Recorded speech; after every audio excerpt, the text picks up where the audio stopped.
আসসালামু আলাইকুম রহমতুল্লাহ ভিউয়ার্স, যারা 40 থেকে 50,000 টাকার মধ্যে পালন উপযোগী ষাঁড় গরুর বাচ্চা খুঁজছেন তাদের জন্য এই ভিডিওটা।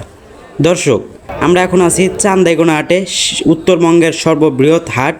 যে হাটে আপনি পেয়ে যাবেন মাত্র 40,000 টাকা থেকে শুরু করে 50,000 টাকার মধ্যে পালন উপযোগী শাহিওয়াল দেশাল ষাঁড় গরুর বাচ্চা। হ্যাঁ, আসলে হাটে না আসলে কখনো গরুর দাম বোঝা যায় না।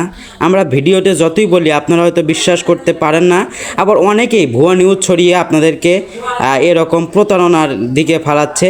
তাই দেখে শুনে আপনি আগে যাবেন, গরু কেনার আগে 1-2 হাট ঘুরবেন, তারপরে দেখে শুনে দেখবেন যে আসলে গরুর দাম কেমন। আজকে জানাবো চান্দাইগোনা হাটের ষাঁড় গরুর বাচ্চাগুলো 40 থেকে 50,000 টাকার মধ্যে যেগুলো কিনবেন। স্ক্রিনে যেগুলো গরু দেখতে পাচ্ছেন এগুলোর দাম বাড়তেও পারে, কমতেও পারে। আনুমানিক আইডিয়া দেওয়ার চেষ্টা করলাম। যারা নিতে চান চলে যেতে পারেন সিরাজগঞ্জ রায়গঞ্জের সেই চান্দাইগোনা হাটে, উত্তরবঙ্গের সর্ববৃহৎ হাট। যারা 40 থেকে 50,000 গরু খুঁজছেন এই হাটে আসতে পারেন। ধন্যবাদ। পরিবেশনা আপনাদের কাছে ভালো লেগে থাকলে শেয়ার করে অন্যকে দেখার সুযোগ করে দিন। আরও নতুন নতুন ভিডিও পেতে সাবস্ক্রাইব করে সঙ্গেই থাকুন। ধন্যবাদ।